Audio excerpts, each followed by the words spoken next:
چاہتے ہیں تو پھر اس کے خطرناک نتائج ہوں گے پاکستان کے لیے. تو یہ پاکستان پر حملہ ہے, پاکستان کے اوپر حملہ ہے, پاکستان کی آزاد خارجہ پالیسی پر حملہ ہے, جو ایک مرد بران وزیر اعظم پاکستان عمران خان صاحب نے ایک آزاد خارجہ پالیسی دی ہے. ہم کسی بھی ملک کے ساتھ تعلقات خراب نہیں چاہتے ہیں, لیکن پاکستان کو اپنے انٹرسٹ کو دیکھنا ہے. پاکستان جو ہے اپنے انٹرسٹ میں کام کرے گا, یہ ہماری آزاد خارجہ پالیسی ہے.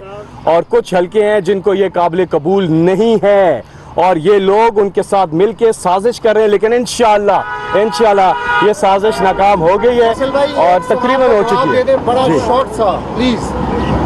ان کے پاس نمبر پورے ہو چکے ہیں, اتحادی ان کے ساتھ جا کے بیٹھ چکے ہیں, وہ نمبر اپنے بتا رہے ہیں.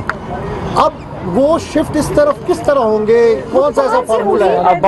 عباس پھر میں آپ کو کہہ رہا ہوں, کیا ووٹنگ ہو گئی ہے؟ ابھی تو نہیں ہوئی نا. ووٹنگ ڈے امپورٹنٹ ہے, آپ دیکھیں گے ووٹنگ ڈے پہ آپ دیکھیں گے کہ اپوزیشن جو ہے وہ اپنے نمبر پورے نہیں کر سکے گی. موجزہ بتائیں, اب موجزہ ہی باقی رہ گیا. اوور بھی باقی ہے لیکن سارے کھلاڑی آؤٹ ہو گئے, کیا یہ حقیقت ہے؟ یہ آپ دیکھیے گا نا, لگ پتہ جائے گا. آنے والا ہے. نے کہا ہے کہ پنجاب میں ہم ایک انالیسس کا آنا اور اس کو اتنا بڑا ہائپ کریٹ کرنا, کیا یہ درست اور آیا یہ بات صداقت ہے کہ سابق سفیر ہے؟ آپ یقین کریں اس میں ایسی چیزیں ہیں, وزیر اعظم عمران خان صاحب نے بتایا کہ اس میں ایسی چیزیں ہیں کہ اگر وہ سامنے لے آئیں عمران خان صاحب کو بہت زیادہ فائدہ ہے اس میں, اور یہ اپوزیشن تباہ برباد ہو جائے گی, لیکن پاکستان کے لیے ٹھیک نہیں ہے. اس لیے عمران خان صاحب اس لیے وہ سامنے نہیں لا رہے اس کی تفصیلات, لیکن اگر لے آئے ان کو تو بہت فائدہ ہے, لیکن وہ پاکستان کا سوچ رہے ہیں. بھائی یہ بتائیے کہ جو عسکری حکام کی ملاقات ہوئی ہے, کیا اسی بیس پہ آپ اتنے مطمئن ہیں کہ جو سارے ہیں وہ واپس آ جائیں گے؟